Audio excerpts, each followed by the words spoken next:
আসসালামু আলাইকুম শুভ সন্ধ্যা সবাইকে আমি পিয়া মাইনিন আপনারা দেখতেছেন লিগ্যাল হেল্প উইথ পিয়া অনুষ্ঠান চ্যানেল আয়ের পর্দায় যারা এই মুহূর্তে পর্দার সামনে আছেন সবাইকে অসংখ্য ধন্যবাদ প্রিয় দর্শক লিগ্যাল হেল্প উইথ পিয়া একটি ব্যতিক্রমধর্মী আইনি অনুষ্ঠান যেখানে আমরা বিভিন্ন দৃষ্টিকোণ থেকে আলোচনার মাধ্যমে ইমিগ্রেশন অ্যাডভাইস দিয়ে থাকি এবং অন্যান্য আইন বিষয়ে আপনাদেরকে অবগত করে থাকি প্রিয় দর্শক সম্প্রতি ইউকিপের যে victory in the European elections সেটা থেকে যেটা আমরা বুঝতে পেরেছি বা যেটা এটা দেখিয়েছে যে ইউরোপের মেম্বার স্টেটসরা অসন্তুষ্ট on the current socio-economic situations of all the member states. It's not necessarily এটা কোনো বর্ণবাদী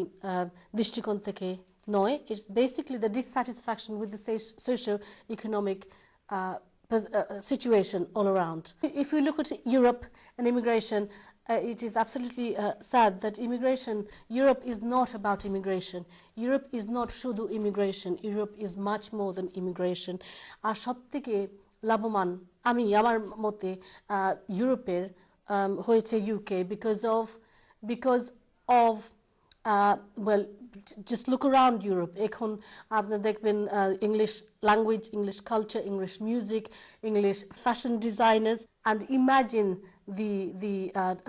the income from trade because of that. So it is not merely about immigration. And also, the other thing we have to remember is that most of the trade is within Europe. UK, most of the trade. এবং আমরা যদি পৃথিবী দেখি the injustice is happening all over. মানুষ Egypt থেকে Sudan, the sub-Saharan countries, Syria থেকে, leaving their countries, drowning in the river, trying to get away from atrocities. So people dying in camps in Calais. People, Egypt, we have seen hundreds, if not thousands of people sentenced to death in a 15-minute trial. Atrocities like that. So, it's not a time for intolerance.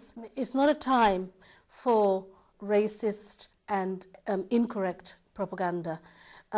Basically, what we do on this show is to look at immigration from all of this background in the socio-economic global community. The last thing I'd like to say about that, any modern government at this day and age should not be introducing anti-immigrant legislation or to the extent that it has been perhaps in the UK, and that is because it goes against everything that we have achieved as mankind.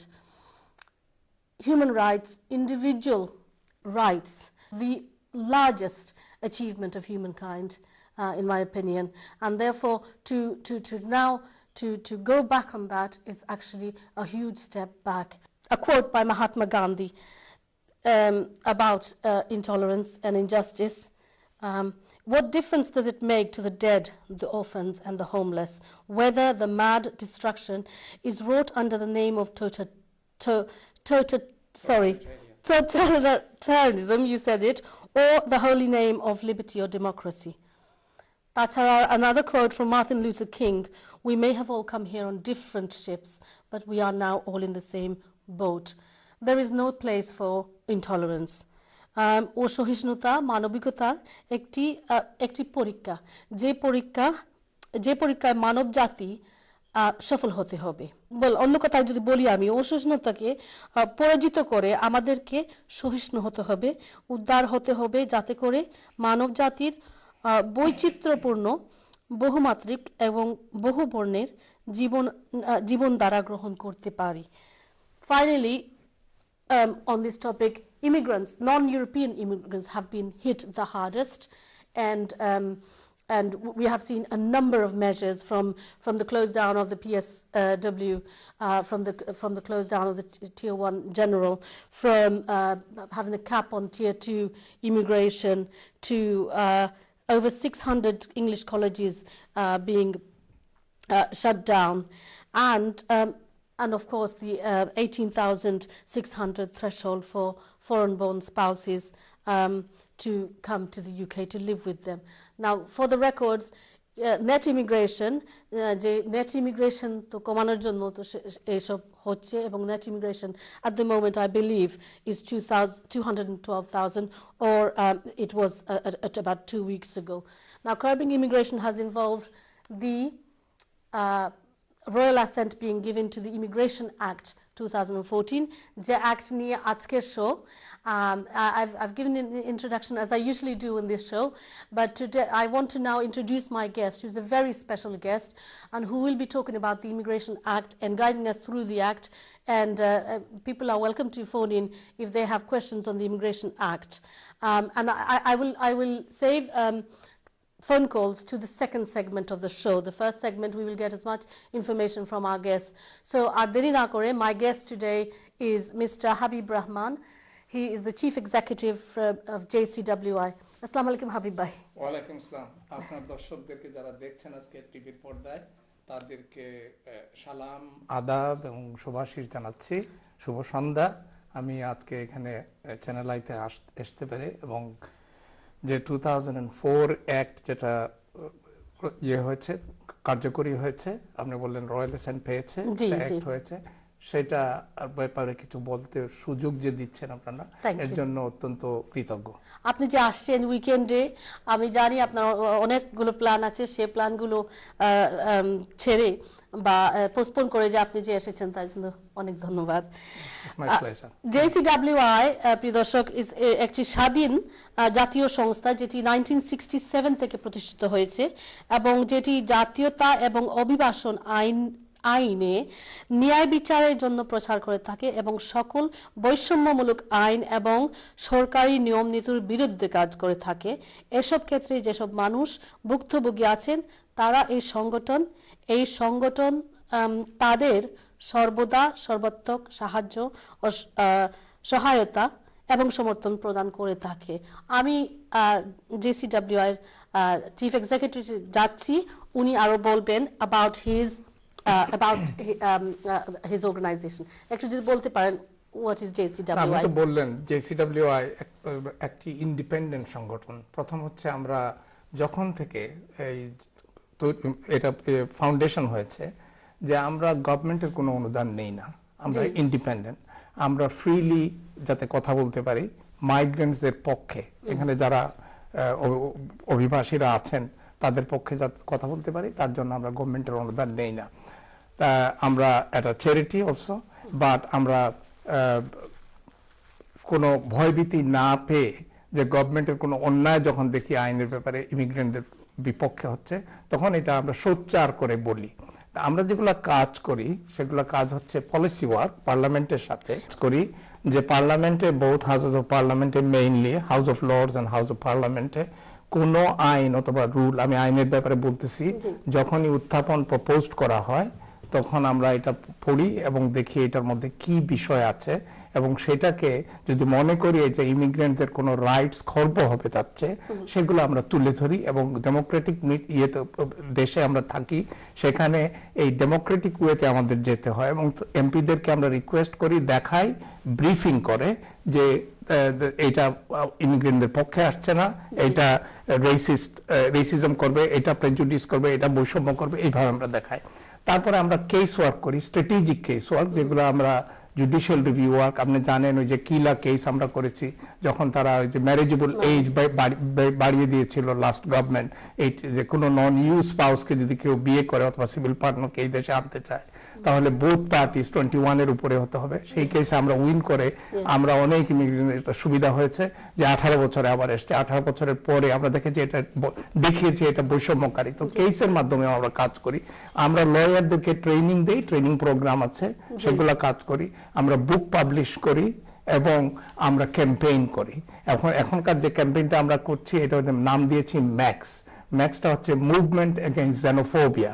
অনেক 100টা civil society group organisation, 101টা গত সপ্তাহের খবর বলছি join করেছে এই মুভমেন্টে আমরা movement against xenophobia actually were actually campaigning against this new bill so a new bill যদি আমরা চলে যাই I mean what did you actually do to protest against this bill and what did you achieve anything okay বিলের ব্যাপারে আমি বলি আপনার দর্শকদের বোঝার জন্য যে এটা বিল না এখন অ্যাক্ট হয়ে গেছে আইন যখন এই দেশে বিশেষ করে ইমিগ্রেশন আইন যখন আনা হয় বিভিন্ন ভাবে আনা হয় যে একটা হচ্ছে রুল চেঞ্জ হয় আপনি আপনার ইন্ট্রোডাকশনে বলেছেন যে রুল চেঞ্জগুলা সেক্রেটারি অফ স্টেট 1971 অ্যাক্টে তাকে হোম মিনিস্টারকে সেক্রেটারি অফ স্টেট এখানে বলা হয় হোম অ্যাফেয়ার্সের তাকে পাওয়ার দেওয়া হয়েছে সে রুল চেঞ্জ করতে পারে যে রুল চেঞ্জের মাধ্যমে আনা হয়েছে একটা বিরাট ধরনের প্রহিবিটিভ আইন যেটা আপনি বললেন 18,600 পাউন্ড স্পাউসের দেখাতে হবে নিজের ইনকাম ফ্যামিলির ইনকাম হলে হবে না বাপের মায়ের অথবা আত্মীয় স্বজনের ইনকাম হলে হবে না নিজের 18,600 পাউন্ড ইনকাম আমি একটা দৃষ্টান্তের জন্য বলতেছি দেখাতে হবে সেটা ফ্যামিলি রুল বলে রুল অতি সহজেই সেক্রেটারি অফ স্টেট পার্লামেন্টে উত্থাপন করেন 21 ডেজের মধ্যে যদি কোনো নেগেটিভ রেজলিউশন না আসে তার বিরুদ্ধে কোনো ভোট না হয় তাহলে সেটা পাস হয়ে যায় কিন্তু একটা হচ্ছে বিরাট ব্যাপার এটা প্রাথমিক আইন প্রাইমারি লেজিসলেশন এবং প্রাথমিক আইনে এখন যেটা কথা চলছে আমি দৃষ্টান্তের জন্য বলছি যে আপনি ইউকিপের ইলেকশনের কথা বললেন না ইন্ট্রোডাকশনে যে সরকার এবং অপোজিশন বলছেন যে কিছু আইন চেঞ্জ করে যাতে ইউরোপিয়ানদের যে কিছু রাইট ইউরোপিয়ানরা যারা ইমিগ্রেন্টরা এখানে আসছে তাদের রাইট কিছু খর্ব করার চেষ্টা প্রাথমিক আইন করার চেষ্টা করতেছেন বা সেটা করতে পারবেন কিনা আমি বলবো আমার মতে আমাদের যারা লিগ্যাল ফিল্ডে আছে তাদের মতে এটা পারবেন না কারণ আনলেস ইউরোপের আইন যদি না চেঞ্জ হয় সেটা করা কিন্তু তবুও তারা চিন্তা করছেন অনেক এক্সপার্টরা গভর্নমেন্ট থেকে বলছেন আমরা চেঞ্জ করতে পারি যেমন সোশ্যাল সিকিউরিটি আইনের ব্যাপারে এটা বোঝানোর জন্য দর্শকদেরকে in fact there was another bill coming in just to deal with this deal with that so act এবং বিল যেটা বিলটা হচ্ছে বিলটা উত্থাপন হয় পার্লামেন্টে দর্শকদের বোঝার জন্য যে প্রাথমিকভাবে যেটা হচ্ছে প্রপোজাল হিসাবে আসে পার্লামেন্টে তখন আমাদের সুযোগ হয় যারা আমরা সিভিল সোসাইটি গ্রুপস এবং অর্গানাইজেশনস আছি আমরা এটা পার্লামেন্টে আমরা তাদেরকে ব্রিফিং করে আগে যেটা বললাম আমি সময় নষ্ট না করার জন্য তাড়াতাড়ি বলছি আর কি যে ব্রিফিং করে দেখি এটা এই প্রপোজালের মধ্যে চেঞ্জ কিছু আনা যায় কিনা তারপরে আমরা বিল উত্থাপন হয় পার্লামেন্টে এই বিলগুলা একটা প্রসেস আছে একটা রীতি আছে সেই রীতিটা হচ্ছে আপনার হাউস অফ কমন্সে যায় দেন হাউস অফ কমন্সে ডিসকাস হয় মেজরিটি ভোটে সেটা পাস হয় তারপরে হাউস অফ লর্ডসে যায় হাউস অফ লর্ডসে ডিসকাশন হয় তার অ্যামেন্ডমেন্ট করার সুযোগ থাকে সেই অ্যামেন্ডমেন্টস আবার ফেরত আসে পার্লামেন্টে এবং পার্লামেন্ট যদি সেই অ্যামেন্ডমেন্টগুলো নিতে চায় নিতে পারে বাট নিতে যদি না চায় তাহলে তারা এটা যদি আবার মেজরিটি ভোটে ডিফিট করে সেটা তাদের আইন হয় এবং সেই আইন যখন পাস হয়ে যায় এখন আমি আসছি 2014 অ্যাক্টে কি হয়েছে বলবো যে যদি পাস হয়ে যায় তখন হয় কি কুইনের অ্যাসেন্ট পাওয়ার পরে it became law of this country okay এটা প্রাথমিক ল এটা প্রসেসটা অনেক দিন চলে প্রায় এই যে 2014 অ্যাক্ট প্রায় বছর খানেক 9 মাস ধরে এটা চলছে বুঝছেন তো চলে এই জুলাই মাসে এই আইন পাস হয়ে গেছে এবং এই আইনটা আমি বলছি অনেক দর্শকদের কাছে গত ইয়েতে আমি চ্যানেল এসে প্রোগ্রাম করেছি এবং বিভিন্ন ইংলিশ মিডিয়ামে আমি প্রোগ্রাম করছি বলছি এই যে আইন অতি বৈষম্যকারী আইন অত্যন্ত বৈষম্যকারী আইন এটা আমার কথা না একজন লেবার এমপি বলেছেন জন ম্যাকডোনাল্ড তাকে আমি ইয়ে করে প্যারাফ্রেজ করে বলছি উনার লাইফ টাইমে উনি অনেক বছর কয়েক যুগ থেকে উনি পার্লামেন্টের মেম্বার উনি বলেছেন এত বৈষম্যকারী আইন আমি দেখি নাই